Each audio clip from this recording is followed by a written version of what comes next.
এক বান্দা জান্নাতে চলে যায়, জান্নাতের রাস্তা ঢুকবে, দৌড় দিয়ে ঢুকে, পিছন থেকে একজন না এসে বলে, ভাই তুমি জান্নাতে যাও, বাধা নাই, তবে তোমার কাছে আমার পাওনা আছে। বলে কিসের পাওনা? বলে 10টা নাকি পাই। বলে কেমনে পাও? দুনিয়াতে আমার নিয়ে গীবত করে এলাকার মধ্যে আমার সম্মান নষ্ট করছো, হক নষ্ট করছো, আজকে ওই সম্মান নষ্ট করার কারণে 10টা নাকি তুমি আমাকে দিলে তোমার মাফ করবো। আমি 10 নেকির কারণে জান্নাতে যেতে পারতেছি না, সুতরাং তুমি আমাকে 10টা নেকি দিবা, তারপরে মাফ করব, তুমি জান্নাতে যাবা, আমিও জান্নাতে যাব। নবী করিম সাল্লাল্লাহু আলাইহি ওয়াসাল্লাম বলেন, ওই বান্দাটা জান্নাতের গেট বরাবর গিয়েও দাঁড়ায় গেল। আল্লাহ, এই বান্দাটা আমার কাছে নেকি চায়, মালিক তুমি যে আমাকে জান্নাতের গ্যারান্টি দিয়ে দেখো। আল্লাহ পাক রব্বুল আলামিন বলে, হে বান্দা, তোমাকে আমি জান্নাতের জন্য গ্যারান্টি দিয়ে দিলাম, জান্নাতে ঢুকবা, বাধা নাই, তুমি জান্নাতে চলে যাও, কোনো আমার তরফ থেকে নিষেধ নাই। তবে যেই লোকটা তোমার কাছ থেকে নেকি নেওয়ার জন্য আসছে, হিসাবটা তার হিসাব তার সঙ্গেই করো, দুইজনের মাঝখানে আমি আল্লাহর কোনো কাজ নাই। সুবহানাল্লাহ। এই জন্য মুমিনের পছন্দনীয় গুনাহ হচ্ছে কি? গীবতের গুনাহ। বলেন, গীবতের গুনাহ। গীবতের গুনাহ বান্দার আমলকে নিরিবিলি ভাবে, গোপনীয় ভাবে ধ্বংস করে। এই জন্য আল্লাহ পাক রব্বুল আলামিন বলেছেন, এই তোমরা গীবত করো না, ওয়ালা ইয়াগতাব বা'দুকুম বা'দা, তোমরা একে অপরের গীবত করো না। মসজিদে ঢুকছে, নামাজ পড়ছে, বের হয়ে সাথে সাথে চায়ের দোকানে বসে বসে হুজুর করলোটা কি? কি বলেন? চায়ের দোকানে বসে বসে বক্তা বলে গেল কি? ওই মেম্বার কি করলো, ওই নেতায় কি করলো? যারা দুনিয়ার মানুষ সবার তলের যত ময়লা আছে এগুলো নিয়ে এসে নাড়াচাড়া করে, কিন্তু নিজের তলায় যে ময়লার অভাব নাই ওইটা দেখারও সময় তার নাই। এটা হলো ইমানদারের কাজ। তালিম করতে বসছে 10 জন, বিসমিল্লাহির রহমানির রহিম দিয়ে তালিম শুরু করে শেষ করার পরে গীবত দিয়ে শেষ করে। বাস্তবতা। স্টেজে বসলো আলোচক, নাহমাদুহু ওয়া নুসাল্লি আলা রাসূলিহিল কারীম দিয়ে শুরু করে, আর বয়ানের ফাঁকেও নিজেও গীবত করে। এটা ইমানদারের পছন্দনীয় গুনাহ। কতটুকু পছন্দ? মানুষ গোস্ত খাইতে যতটুকু পছন্দ করে। কি খাইতে? ও ভাই, গোস্ত পছন্দ নেই আপনাদের? একটা বাচ্চাও গোস্তের মজা বুঝে। একটা ছোট বাচ্চাও ও বললো গোস্ত দাও, গোস্ত দিয়ে ভাত খাবো, কারণ তার কাছে গোস্ত পছন্দের। আল্লাহ পাক বলেন, যারা গীবত করে ওদের তুলনা আল্লাহ পাক মৃত ভাইয়ের গোস্তের সঙ্গে দিছেন। কেন? মানুষ গোস্ত খাইতে পছন্দ করে, ঠিক গীবত যখন করে তখন সে যেন তার মৃত ভাইয়ের গোস্ত খায়, কিন্তু কারো সামনে যদি তার মৃত ভাইয়ের গোস্তকে রান্না করে দেওয়া হয়, সে কি খাবে? খাবে না, সামনে খাবে না, কিন্তু অগোচরে গীবতের মাধ্যমে সে তার আপন মরা ভাইয়ের গোস্ত খাচ্ছে। নাউযুবিল্লাহি মিন যালিক। এই জন্য আল্লাহ বলেন, আইয়ুহিব্বু আহাদুকুম আইয়াকুলা লাহমা আখিহি মাইতান ফাকারিহতুমু। আল্লাহ পাক রব্বুল আলামিন বলেন, কেউ তোমরা একজন আরেকজনের গীবত করো না। ওয়ালা ইয়াগতাব বা'দুকুম বা'দা ওয়ালা ইয়াগতাব বা'দুকুম বা'দা। খবরদার, খবরদার, মুমিন যেন কেউ আরেকজন একজনের গীবত শিকায়াত না করে।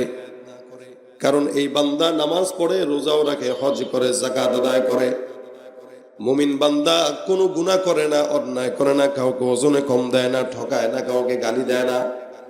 কিন্তু যখন এক মজলিসের মধ্যে বসে নিজের অজান্তেই আরেকজন মুমিন ভাইয়ের দোষ ত্রুটি নিয়ে আলোচনা করে, এই দোষ ত্রুটি নিয়ে আলোচনা করার মাধ্যমে যে ইবাদত গুলো করলো, সব ইবাদত আস্তে আস্তে ধ্বংস হয়ে গেল। এই কারণে ভাইয়েরা আমার, আল্লাহ পাক রব্বুল আলামিন বলেন, খবরদার, মুমিন যেন কেউ একজন আরেকজনকে গীবত না করে। মুমিন যেন কেউ একজন আরেকজনকে ছোট চোখে না দেখে। মুমিন যেন কেউ একজন আরেকজনকে কুৎসা না রটায়। মুমিন যেন কেউ একজন আরেকজনকে বাজে বড় মন্তব্য লকব দিয়া না ডাকে। কারণ কি? আল্লাহ পাক রব্বুল আলামিন বলে, বান্দা তোমরা যখন কথা বলবা ভয় করবা। আইয়ুহিব্বু আহাদুকুম আইয়াকুলা লাহমা আখিহি মাইতা ফাকারিহতুমু। এ বান্দা, তোমরা যখন কথা বলো, গীবত যখন করো, তোমাদের কাছে এটা পছন্দ মনে হয়, তোমরা কি নিজের আপন ভাইয়ের, মৃত ভাইয়ের গোশত খেতে পছন্দ করো? না, না। আল্লাহ পাক বলেন ফাকারিহতুমু, তার মানে তোমরা এটা পছন্দ করো। সুতরাং ওয়াত্তাকুল্লাহ, আমি আল্লাহ বললাম, জবান দিয়া যখন কথা বলবা, অন্তরের মধ্যে ভয় রাখতে হবে কার? জবান দিয়া কথা বলবা, অন্তরে থাকবে আল্লাহর ভয়। অন্তরের মধ্যে ভয় নিয়ে কোনো ইমানদার মুমিন যখন কথা বলবে তার কথাটা ভালো কথা হয়। অন্তরের মধ্যে যদি মাওলার ভয় না থাকে, ইমানদার যখন কথা বলবে তখন গীবত শিকায়াত করে। এই কারণে আল্লাহ পাক রব্বুল আলামিন বলে, হে মুমিনের দল, তোমরা যখন জবান দিয়া কথা বলবা খবরদার জবানকে এলোমেলো করো না।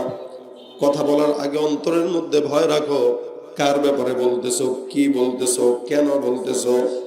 কারণ কি, জবানটা আল্লাহ পাক রব্বুল আলামিন দিয়েছেন একমাত্র আল্লাহর ইবাদতের জন্য। এ মুসলমান, আমাদের জিহ্বাটা দিয়েছেন শুধুমাত্র আল্লাহর ইবাদতের জন্য। এই কারণে আল্লাহ পাক বান্দার জবানটাকে আল্লাহ পাক রব্বুল আলামিন এত পাওয়ারফুল দিয়েছেন।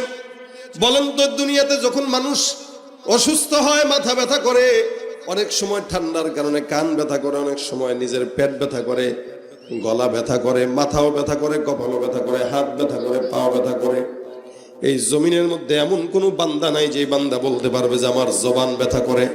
না না না, আমার আল্লাহ পাক রব্বুল আলামিন বান্দার জিহ্বাটাকে এত দামি বানাইছেন, যার কারণে সমস্ত অঙ্গ প্রত্যঙ্গ ব্যথা হইলেও জিহ্বা ব্যথা হয় না। কেন জানেন? জিহ্বা দিয়া বান্দা আল্লাহ আল্লাহর জিকির আদায় করবে। সুবহানাল্লাহ। জিহ্বা দিয়ে যেই কথাটাই বলবা সেটা যেন ইমানের কথা হয়। জিহ্বা দিয়ে যেই কথা বলবা সেটা যেন লাগুন কথাবার্তা না হয়। কারণ আল্লাহ মুমিনের অনেকগুলো গুণের মধ্যে সূরা মুমিনুনের ভিতরে আল্লাহ পাক রব্বুল আলামিন বলেন, কদ আফলাহাল মুমিনুন ওয়াল্লাযীনা হুম ফি সলাতিহিম খাশিউন ওয়াল্লাযীনা হুম আনিল লাগবি মুরিদুন। যারা সফল হয়েছে, কারা সফল হয়েছে জানেন? সফল হয়েছে যারা, তাদের গুণ হলো ওয়াল্লাযীনা হুম আনিল লাগবি মুরিদুন। তারা তাদের জিহ্বাকে অনর্থক কোনো কথা বলতো না, তারা তাদের জবানের হেফাজত করত, কাউকে গালিও দিত না, কারো ব্যাপারে কোনো মন্তব্য করতো না। এই মন্তব্য না করার কারণে, খারাপ কথা না বলার কারণে ওই সমস্ত মুমিনেরা দুনিয়ার জমিনে কিয়ামতের ময়দানে সফলতা লাভ করেছে। তার মানে জবানের হেফাজতের দায়িত্ব এটা আপনার আমার। এক সাহাবী রাসূল সাল্লাল্লাহু আলাইহি সাল্লামের কাছে আসছেন, এসে ডাক দেয়া বলতেছেন, ইয়া রাসূলুল্লাহ, আমাকে একটু নাজাতের কোনো আমল শিখা দেন। পয়গম্বর বলেন, সাহাবী, নাজাত পেতে চাও, জান্নাত পেতে চাও? সাহাবী ডাক দেয়া বলেন, ইয়া রাসূলুল্লাহ, নাজাত দরকার আছে, নাজাতের জন্য একটা আমল বলে দেন, যে আমলের কারণে আল্লাহ পাক রব্বুল আলামিন নাজাত দিবেন। রাসূল সাল্লাল্লাহু আলাইহি ওয়াসাল্লাম তাকে জিকির শিখান নাই। নবী করিম এক একটা সাহাবীকে এক একটা হালতে এক একটা আমল দিয়ে দিতেন। এক সাহাবী আসছে, তাকে একটা আমল দিয়েছেন, আরেক সাহাবী আসছে, তাকে আরেকটা আমল দিয়েছেন। অর্থাৎ মানুষের উপরে ভিত্তি করে পয়গম্বর মানুষদেরকে আমল দিতেন। এই সাহাবী এসে কয়, হুজুর, আমাকে নাজাতের জন্য আমার একটা আমল দেন, যে আমলের কারণে আল্লাহ পাক রব্বুল আলামিন আমাকে নাজাতের ফয়সালা করবেন। নবী করিম সাল্লাল্লাহু আলাইহি ওয়াসাল্লাম ডাক দিয়া বলেন, আমলিক আলাইকা লিসানাক। হে বান্দা, তুমি তোমার জবানের হেফাজত করো। যেই বান্দা তার জবানের যত বেশি হেফাজত করবে, আল্লাহ পাক তাকে তত বেশি নাজাত দান করবে। আচ্ছা বলেন, আমাদের জবানের হেফাজত আছে নাই? আমরা কথা যখন বলি উল্টা পাল্টা বলি, আমরা কথা যখন বলি এলোমেলো বলি, কথা বলতেছি কেন বলতেছি এটাও জানি না, কি বলতেছি এটাও বুঝি না, কাকে বলতেছি ওইটাও নজরে রাখি না। কি আমার বাপের বয়সী, আমার ওস্তাদের বয়সী, আমার বড় ভাইয়ের বয়সী, নাকি আমার ছোট, না আমার সমবয়সী, কাকে বলবো, কি বলবো, চিন্তা ভাবনা ছাড়া একটা ফুট করে জবান দিয়ে কথা বের করে ফেলি। আর ওই জবানের কথা আমার নাজাত নষ্ট করে আমার জাহান্নামের কারণ হয়, শুধুমাত্র কথার কারণে। এই জন্য হযরত আবু বকর সিদ্দিক রাদিয়াল্লাহু তাআলা আনহু, উনি একবার জিহ্বাটাকে এরকম বের করে, এই জিহ্বাকে এরকম টিপ দেয় আঙুল দিয়ে, ডানে একবার নিয়ে টানে, বামে একবার নিয়ে টানে, পিছনে একবার নেয়, উপরে একবার নেয়, বারবার জিহ্বা টানে। সাহাবী একজন দেখে ডাক দেয়া বলেন, আবু বকর, কাহিনী বুঝলাম না, আপনার মতো একজন সাহাবী পাগলের মতো কেন ব্যবহার করতেছেন? বলে, কি ব্যবহার? বলে, যে আপনি বারবার জিহ্বাটাকে নিয়ে ডানে নেন, বামে নেন, এই কেন করেন আপনি? আমাকে একটু বর্ণনা বলেন তো। আবু বকর সিদ্দিক রাদিয়াল্লাহু তাআলা আনহু ইসলামের কত নম্বর খলিফা? হ্যাঁ, 1 নম্বর। এত বড় একজন খলিফাতুল মুসলিমিন। আবু বকর ডাক দেয়া বলে, ও ভাই, আমি আমার জিহ্বাটাকে একটু শাসন করার নিয়তে বারবার এরকম করে টান দেই, ডানে নেই বামে নেই। কারে শাসন করে? জিহ্বা। আচ্ছা, জিহ্বা কিছু বুঝে রে শাসন করে যে? বারবার টান দিয়া বামে নেয়, টান দিয়া বামে নেয়, উপরে নেয়, আবার হুট করে একটা টিপ দিয়া কয় জিহ্বা খবরদার, নিজেকে নিজে সংযত রাখ, উল্টাপাল্টা মন্তব্য করবি না, কারো ব্যাপারে গীবত করবি না। এ সাহাবী জানো, আমি আমার জিহ্বাটাকে বারবার শাসন করি, কারণ হলো এই জমিনের মধ্যে যত মানুষকে বিপদের মধ্যে পড়তে দেখলাম শুধুমাত্র জবানের খেলাফের কারণেই দেখলাম। জবানের যার কন্ট্রোল নাই, ওই বান্দার জমিনের মধ্যে শান্তি নাই, সম্মান নষ্ট হয়, ওয়েটও নষ্ট হয়, ঠিক কিনা? জবানের হেফাজত নাই, তার সম্মানের হেফাজত নাই। এই জন্য রাসূল সাল্লাল্লাহু আলাইহি ওয়াসাল্লাম অন্য হাদিসের মধ্যে বর্ণনা করেন, তুমি আমাকে দুইটা জিনিসের গ্যারান্টি দাও, আমি তোমাকে জান্নাতের গ্যারান্টি দিব। সুবহানাল্লাহ। রাসূল বলেন, কয়টা জিনিসের গ্যারান্টি? এক নাম্বার, নবী বলেন, তোমার দুই পায়ের রানের মাঝখানে যে জিনিস আছে, অর্থাৎ লজ্জাস্থান, তুমি তোমার লজ্জাস্থানের গ্যারান্টি দাও, আমি তোমাকে জান্নাতের গ্যারান্টি দিব। এক নাম্বার কিসের গ্যারান্টি? লজ্জাস্থানের গ্যারান্টি। রাসূল বলেন, দুই নাম্বার, যেটা তোমার চোয়ালের মাঝখানে যে জিহ্বা আছে, এই জিহ্বার গ্যারান্টি দাও আর লজ্জাস্থানের গ্যারান্টি দাও, আমি তোমাকে আল্লাহর জান্নাতের গ্যারান্টি লিখে দিয়ে দিব। সুবহানাল্লাহ। যার এটার কন্ট্রোল নাই, ওর সম্মানের কন্ট্রোল থাকে না, যে কোনো সময় কথার কারণে সম্মান চলে যায়। আমাদের বাংলাদেশের সাবেক প্রধানমন্ত্রী শুধুমাত্র জিহ্বার কারণেই তো শেষ হয়েছে না? উল্টাপাল্টা একটা কথা বলে দিছে রাগ মাথায়। কি বলছে বলেন? সে নিজে কল্পনা করছে যে এই শব্দ করার কারণে আমার হেলিকপ্টারে উঠতে হবে। হ্যাঁ, চিন্তা করছে? জবানের হেফাজত কত বড় দামি, এই স্পষ্ট প্রমাণ দেখেন। আবার নতুন করে উপদেষ্টা মন্ডলী হয়েছে, আরেকজন আইসা উল্টাপাল্টা মন্তব্য করছে, কেউ এইটা বলে, একবার এটা বলে, এদেরও উপদেষ্টা পদ গেছে। কিসের কারণে? ওই জবান দিয়ে উল্টাপাল্টা কথা বলছে। এই জন্য জবানের কথা বড় দামি কথা। এটা যদি কারো হেরফের হয়, তো তার সম্মান নিয়ে টানাটানি হয়, শুধু সম্মান না, মসনদ ছুটে যায়। আর যদি জবান কারো হেফাজতে থাকে, আল্লাহর নবী বলেন, জান্নাত তোর হেফাজতে আল্লাহ পাক দিয়ে দিয়েছেন। সুবহানাল্লাহ। এই জন্য ভাইরা আমার, রাসূল করিম সাল্লাল্লাহু আলাইহি ওয়াসাল্লাম বলেন, তুমি তোমার জবানের কন্ট্রোল রাখো। আমলিক আলাইকা লিসানাক, জবানের হেফাজত করো। আমাদের দেশে অনেক বান্দারা আছে জবান দিয়া, দেখবেন বিশেষ করে নেতা কর্মীরা নির্বাচন সামনে আসলে জবান দিয়া উল্টা পাল্টা সমস্ত বান্দাকে আশার বাণী শোনায়। আছে না? আমরা ভোট দিয়েন, এটা দিমু, ওইটা দিমু, ওইটা দিমু। মূলত এগুলা জবান দিয়ে আমাদেরকে শোনায় আর কি, শোনানোর জন্য, কিন্তু একটাও আদায় করে? রাস্তাঘাট সব পুকুর বানায় রেখে দেয়। যদি 10 কোটি টাকা সরকারের তরফ থেকে নেয়, 2 কোটি টাকার রাস্তা, 8 কোটি নিজের পকেটে।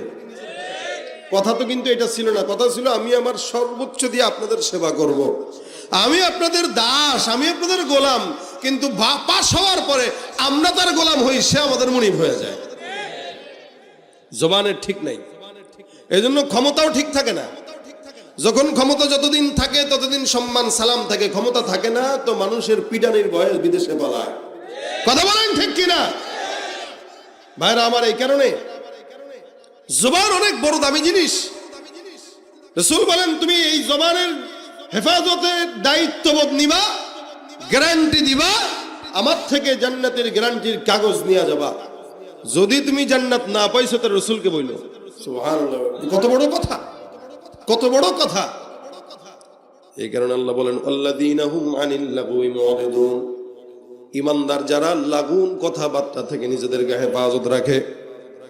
আবু বকর সিদ্দিক রাদিয়াল্লাহু তাআলা আনহু বলেন, আমি আমার জিহ্বাটাকে হেফাজতের জন্য বারবার বারবার বারবার শাসন করি, আমার জবান যেন অন্য কোনো উল্টাপাল্টা মন্তব্য না করে। কারণ দুনিয়াতে যত মানুষকে দেখলাম, সব মানুষকে শুধুমাত্র তাদের জবানের কারণেই বেইজ্জতি হতে দেখেছি। তার মানে জবানের হেফাজত যার আছে, ওই বান্দার সম্মানের হেফাজত করেন কে? চায়ের দোকানে বসে নামাজটা পড়ে গীবত করতেছেন, আপনি জানেন না কার গীবত করেন, কেন করেন? নবী করিম সাল্লাল্লাহু আলাইহি ওয়াসাল্লাম হাদিসের মধ্যে বর্ণনা করেন, এই গীবত কি জানো? আবু হুরায়রা থেকে বর্ণিত, আবু হুরায়রা বলেন, আতাদরুনা মাল গীবা, রাসূল বলেছেন, এই গীবত কি জানো? সাহাবা একরাম ডাক দেয়া বলেন, আল্লাহু আ'লাম ওয়া রাসূলু। সাহাবা একরামদের এটা একটা আদব ছিল, যত বেশি জানতেন না কেন বলতেন আল্লাহর রাসূল ভালো জানেন। কারণ রাসূল যেটা জানে নিজের থেকে নয়, কার থেকে? আল্লাহর থেকে। নবী করিম সাল্লাল্লাহু আলাইহি ওয়াসাল্লাম ডাক দেয়া বলেন, আতাদরুনা মাল গীবা, এই তোমরা গীবত কারে কয় জানো না? কি বলে না? আল্লাহর রাসূল ভালো জানেন। রাসূল বলেন, যিকরুকা আখাকা বিমা ইয়াকরাহু, এ বান্দা তুমি এমন কোন মজলিসের মধ্যে এমন কোন ভাইয়ের আচরণ করতেছো, যেই লোকটার অগোচরে আচরণ করছো ওইটা যদি লোকটা জানে তাহলে কষ্ট পায়। এরকম বান্দার অনুপস্থিতি, বান্দার গুণ অথবা দোষ নিয়ে বর্ণনা করার নাম হলো গীবত। এ ভাইরা আমার, সাহাবা একরাম ডাক দেয়া বলেন, হুজুর এটা ইনকানা ফিহি, যদি এটা তার মধ্যে থাকে, অর্থাৎ আপনি যেই অন্যায়টা আরেকজনের ব্যাপারে গীবত করতেছেন, যদি ওই অন্যায়টা তার মধ্যে থাকে, রাসূল ডাক দেয়া বলেন, ইনকানা ফিহি, যদি তার মধ্যে ওইটা থাকে তাহলেই তো তুমি গীবত করলে, ওটার নাম তো গীবত। আর যদি ওই দোষটা ওই বান্দার মধ্যে না থাকে, ওটা গীবত নয়, ওটা হলো অপবাদ। গীবত এটা জিনার চাইতেও খারাপ, গীবত এটা জিনার চাইতেও মারাত্মক। আল্লাহ পাক রব্বুল আলামিনের হাবিব বলেন, গীবত জিনার চেয়েও খারাপ। কেন? বান্দা যখন জিনা করে, নফসান গুনাহ করে, অন্তরের গুনাহ হয়, নিজের গুনাহ হয়। আর গীবত যখন করে, যার গীবত করলো তার সম্মান নষ্ট করার হক নষ্ট হয়। নবী করিম সাল্লাল্লাহু আলাইহি ওয়াসাল্লাম হাদিস শরীফের মধ্যে গল্প শোনায় বলেন, সাহাবা আজমাইন, এক বান্দা জান্নাতে চলে যায়, জান্নাতের রাস্তা ঢুকবে, দৌড় দিয়ে ঢুকে, পিছন থেকে একজন না এসে বলে, ভাই তুমি জান্নাতে যাও, বাধা নাই, তবে তোমার কাছে আমার পাওনা আছে। বলে, কিসের পাওনা? বলে, 10টা নাকি পাই। বলে, কেমনে পাও? দুনিয়াতে আমার নিয়ে গীবত করে এলাকার মধ্যে আমার সম্মান নষ্ট করছো, হক নষ্ট করছো, আজকে ওই সম্মান নষ্ট করার কারণে 10টা নেকি তুমি আমাকে দিলে তোমার মাফ করবো।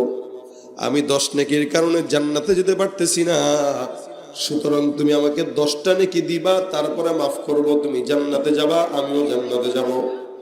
নবী করিম সাল্লাল্লাহু আলাইহি ওয়াসাল্লাম বলেন, ওই বান্দাটা জান্নাতের গেট বরাবর গিয়েও দাঁড়ায় গেল, আল্লাহ এই বান্দাটা আমার কাছে নেকি চায়, মালিক তুমি যে আমাকে জান্নাতের গ্যারান্টি দিয়ে দেখো। আল্লাহ পাক রব্বুল আলামিন বলে, হে বান্দা, তোমাকে আমি জান্নাতের জন্য গ্যারান্টি দিয়ে দিলাম, জান্নাতে ঢুকবা, বাধা নাই, তুমি জান্নাতে চলে যাও, কোনো আমার তরফ থেকে নিষেধ নাই। তবে যেই লোকটা তোমার কাছ থেকে নেকি নেওয়ার জন্য আসছে, হিসাবটা তার হিসাব তার সঙ্গেই করো, দুইজনের মাঝখানে আমি আল্লাহর কোনো কাজ নাই। সুবহানাল্লাহ। দেখেন কত বড় বিষয় এটা, আল্লাহ পাক তো মাফ করেই দিয়েছে। এজন্য হক হলো 2টা। হক কয়টা ভাই? একটা হুকুকুল্লাহ আর একটা হুকুকুল ইবাদ। হুকুকুল্লাহ হলো আল্লাহর হক। আপনি গুনাহ করছেন, নামাজ পড়েন নাই, রোজা রাখেন নাই, এটা আল্লাহর সাথে বুঝবেন। আল্লাহ চাইলেই মাফ করে, ওয়াগফিরু মা দুনা যালিকা লিমান ইয়াশা। আল্লাহ বলেন, আল্লাহ পাক যাকে চায় তাকে কি করেন? বলেন, ক্ষমা করেন। হ্যাঁ, নামাজ পড়েন নাই, রোজা রাখেন নাই, জিকির করেন নাই, এটা আপনার গুনাহ হয়েছে, আল্লাহ পাক ক্ষমা করে দিতেও পারে। কিন্তু হুকুকুল ইবাদ, যেটা বান্দার হক নষ্ট হয়, এমন কোন কাজ যখন আপনি করবেন, আল্লাহ কইব, বান্দা আমার হক আমি মাফ করে দিছি, বাকি বান্দারটা তুমি বান্দার সঙ্গে বুঝো। বান্দা যতক্ষণ ক্ষমা না করবে, আমি আল্লাহও ক্ষমা করব। আপনি আমার গীবত করলেন, আমার সম্মান নষ্ট করলেন, মানুষের কাছে 10 জায়গায় বলে যে এতো এমন এমন এমন, যে লোকটা আমার ব্যাপারে ভালো ধারণা ছিল, ওই লোকটা আপনার কারণে আমার প্রতি এখন আর ভালো ধারণা রাখে না। অথচ আপনি যা বলছেন একদম অযাচিত কথা বলছেন, না জেনে বলছেন, গুনাহের কাজ। তো ইনশাআল্লাহ এরকম লোক যারা থাকবে, এরা ওদেরকে যা কিয়ামতের ময়দানে ধরে বলবে, ভাই দুনিয়াতে আমার হক নষ্ট করলি, মানুষের সামনে ছোট করছিলি, আজকে আমাকে নেকি না দিয়া কই যাস? বলে, কয় নেকি লাগবে? আমি আটকাইছি তো 90 নেকির কারণে। 90টা নেকি দে, তারপরে তুই তোর রাস্তা মাপ, আমি আমার রাস্তা মাপ। রাসূল করিম সাল্লাল্লাহু আলাইহি ওয়াসাল্লাম বলেন, নিশ্চিত জান্নাতি বান্দা ঢুকতে যেও আটকায় যাবে। আল্লাহ একটু কিছু করো না। আল্লাহ বলবে, আমার কিছু করার নাই, আমার কিছু করার নাই, এটা আমার হক না, এটা তার হক। ও ভাই, দুনিয়াতে প্রত্যেক দিন টাকা ধরেন, কিন্তু টাকা আপনার না, আরেকজনের। ওই টাকা আপনি যতই বলেন এটা আমার, লাভ নাই। আপনার কাছে টাকার বান্ডিল থাকলেও কিছু কিনতে পারতেছেন না, লাভ নাই, কারণ এটা আপনার না, আরেকজনের। সে যদি আপনাকে দেয় তাহলে আপনি খরচ করেন, না দিলে আপনার কোনো লাভ নাই। আল্লাহ পাক বলে, বান্দা ওই বান্দার হক নষ্ট করছো, তার সঙ্গে বোঝাপড়া করো। এখন ওই নিশ্চিত জান্নাতি বান্দা, তার এই হক নষ্ট করার কারণে তাকে 10 নেকি দিয়া এ 10 নেকি শূন্য হয়ে জাহান্নামী হয়ে যাবে, আর ওই বান্দা নিশ্চিত জাহান্নাম থেকে নিশ্চিত জান্নাতে ঢুকে যাবে। কথাটা কি বুঝছেন আপনারা? তাহলে বলেন, আমরা আমাদের জবান দিয়া 24টা ঘন্টা কত গুনাহ করি? আমরা আমাদের জবান দিয়া কতটা গুনাহ করি? প্রতিনিয়ত আমল করতেছি, গুনাহ করতেছি। মসজিদে নামাজ পড়তে গেছি, গীবত করতেছি, শিকায়াত করতেছি। এমন কোন জায়গা নাই যেখানে গুনাহ হয় না।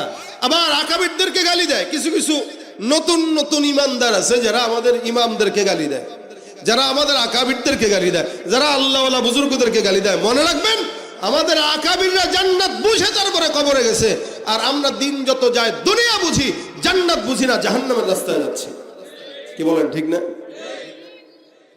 ইমানদার দাবি করে, ইমানদার দাবি করে জবানের হেফাজত নাই, ইমানদার দাবি করে নামাজ নাই, ইমানদার দাবি করে সুন্নত নাই, ইমানদার দাবি করে টুপি পরে না, ইমানদার দাবি করে নামাজ ভাল লাগে না, ইমানদার দাবি করে মানুষের সঙ্গে দ্বন্দ্ব হাঙ্গামা না লাগলে ভালো লাগে না। আমার আল্লাহ ডাক দেয়া বলেন, মুসলমান দাবি করলেই মুসলমান হয় না, মুমিন দাবি করলেই মুমিন হয় না।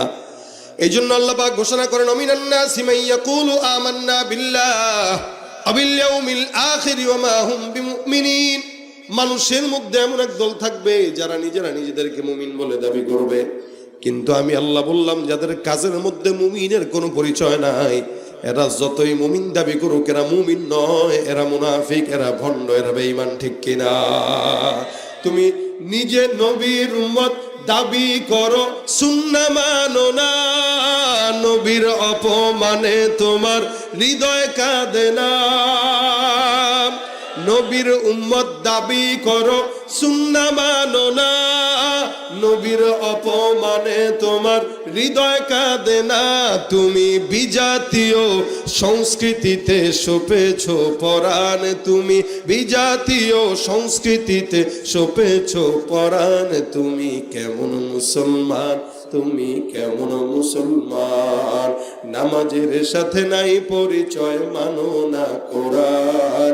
নামাজের সাথে নাই পরিচয়, মানো না কোরআন। তুমি কেমন মুসলমান, তুমি কেমন মুসলমান? তুমি সুদের টাকায় প্রাসাদ গড়ো, ঘুষ ছাড়ো না, দিন দুঃখী না খেয়ে মরে খবর রাখো না। ঠিক কিনা? সুদের টাকায় প্রাসাদে গড়ো, ঘুষ ছাড়ো না, দিন দুঃখী না খেয়ে মরে খবর রাখো না। তুমি ঘুষ খেয়ে বিচার করো সাজিয়া প্রধান, তুমি ঘুষ খেয়ে বিচার করো সাজিয়া প্রধান। তুমি কেমন মুসলমান, তুমি কেমন মুসলমান? নামাজের সাথে নাই পরিচয়, মানো না কোরআন। নামাজের সাথে নাই পরিচয়, মানো না কোরআন। তুমি কেমন মুসলমান, তুমি কেমন মুসলমান? বলেন তো, মুসলমান কি নামের নাম না কামের নাম? বলেন। কাজের, কাজের। ক্বালু সামি'না ওয়া আতা'না, যা শুনবো তাই কি করব? কথা বুঝে না এরা। কি করব?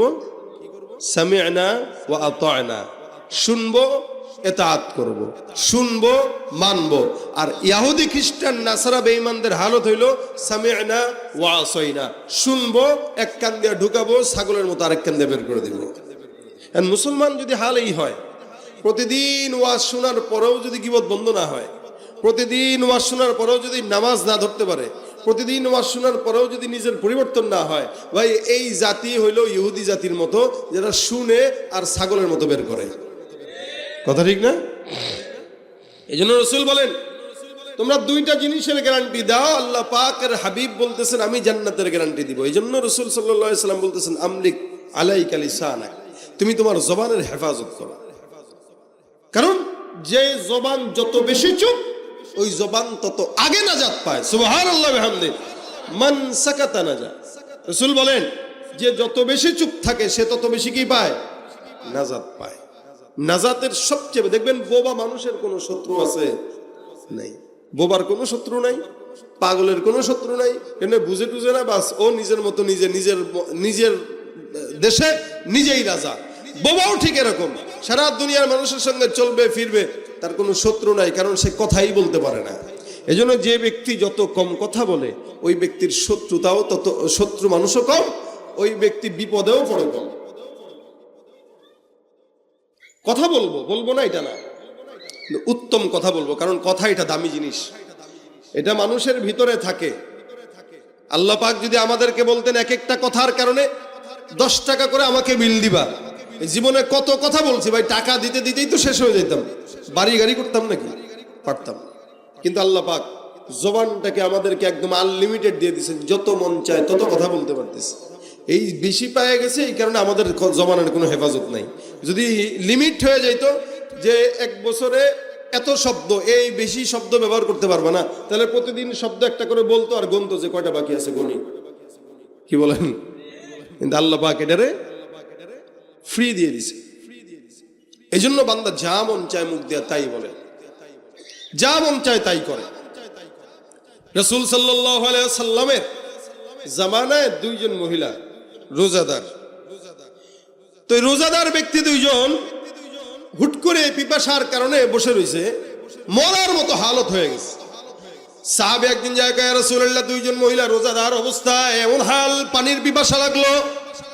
রাসূল করিম সাল্লাল্লাহু আলাইহি ওয়াসাল্লাম বলেন, যাদের পানির পিপাসা লাগছে মনে হয় এরা গোশত খেয়েছে, যার কারণে পানির পিপাসা লেগেছে। সাহাবী কয়, হুজুর গোশত খাইলো কেমনে? রোজাদার মানুষ। নবী বলেন, গোশত না খাইলে তো পানির পিপাসা লাগার কথা না। দেখবেন কাচ্চি যত বেশি খান পানি লাগে কি লাগে না? কাচ্চি গোশত আছে, এমনিও যদি গরুর গোশত খান পিপাসা লাগে, এগুলো মানুষের পানির পিপাসা বাড়ায়। সাহাবী বলতেছেন, হুজুর এই 2টা মহিলার হাল এরকম এরকম। রাসূল বলেন, এটা নিশ্চিত গোশত খাইছে, যার কারণে আমি বললাম তো তোমরা শুনে নাও। সাহাবী কয়, চল রাসূলের কাছে চল। 2 জন মহিলাকে নবীর কাছে নিয়ে গেলেন। রাসূল সাল্লাল্লাহু আলাইহি ওয়াসাল্লাম ডাক দিয়া বলেন, তোমরা নিশ্চিত নিজেরা গোশত খেয়েছো? সাহাবী মহিলা ডাক দিয়া কয়, হুজুর না না, গোশত খাই নাই। হুজুর এমনি পানির পিপাসা রাসূল লাগছে। রাসূল বলেন, না না, এমনি পানির পিপাসা লাগার কথা না। এ ভাইরা আমার, সাহাবী 2 জনকে রাসূল সাল্লাল্লাহু আলাইহি ওয়াসাল্লাম ডাক দিয়া বলেন, শুনো, বিশ্বাস যদি না হয় 2টা পাত্র নিয়ে এসে তাদের সামনে দাও, পাত্রর মধ্যে তাদেরকে বলো বমি করার জন্য। দেখবা তাদের পেট থেকে গোশত মাংস পচা দুর্গন্ধওয়ালা বের হয়। আল্লাহর নবী সাল্লাল্লাহু আলাইহি ওয়াসাল্লাম যখন আদেশ করলেন, আল্লাহর নবী সাল্লাল্লাহু আলাইহি ওয়াসাল্লামের কথা অনুযায়ী মহিলা 2 জন গলার মধ্যে আঙুল দিয়ে বমি করার ট্রাই করলো। তাকায় দেখে যখন বমি বের হলো, বমির মধ্য থেকে, পেটের ভিতর থেকে মরা পচা মাংস বের হইতেছে। রাসূল সাল্লাল্লাহু আলাইহি ওয়াসাল্লাম বলেন, সাহাবা একরাম, এই যে তার পেট থেকে, তার বমি থেকে পচা গোশত বের হয়, তোমরা কি জানো নিশ্চিত এই 2 জন মহিলা রোজার হালতে একজন আরেকজনের সঙ্গে অন্যকে নিয়ে গীবতের আলোচনা করছে। এগুলাই গোশতগুলা গীবতের গুনার গোশত, যেটা সে তার আপন বোনের জন্য করেছিল, ভাইয়ের প্রতি করেছিল। সুতরাং খবরদার, তোমরা গীবত থেকে বাঁচো, গীবত থেকে বাঁচো, কারণ গীবত হলো জেনার চাইতেও মারাত্মক। এ ভাইরা আমার, এই জন্য আল্লাহ পাক রব্বুল আলামিন ডাক দিয়া বলেন, লা ইয়াসখার কওমুম মিন কওম। মানুষ গীবত করে কখন জানেন? যখন একজন আরেকজনকে ছোট মনে করে, ছোট চোখে দেখে। আমি যদি আপনাদের ছোট চোখে দেখি তাহলে না গীবত করব। আর নিজের থেকে যখন অন্যকে বড় চোখে দেখে, তখন অন্যের ব্যাপারে, বড়র ব্যাপারে কোনো গীবত করে না। সে মনে করে, আল্লাহ, এই লোকটা আমার চেয়ে কত বড়, তার গীবত আমি করব। কিন্তু যখনই সে আরেকজনকে ছোট চোখে দেখে, তার অন্তর থেকে খারাপ বাজে বাজে মন্তব্য আরেকজনের ব্যাপারে বের হয়। এই কারণে আল্লাহ পাক বলেন, লা ইয়াসখার কওমুম মিন কওম আসা আন ইয়াকুনু খায়রাম মিনহুম ওয়ালা নিসাউম মিন নিসাইন আসা আন ইয়াকুননা খায়রাম মিনহুম।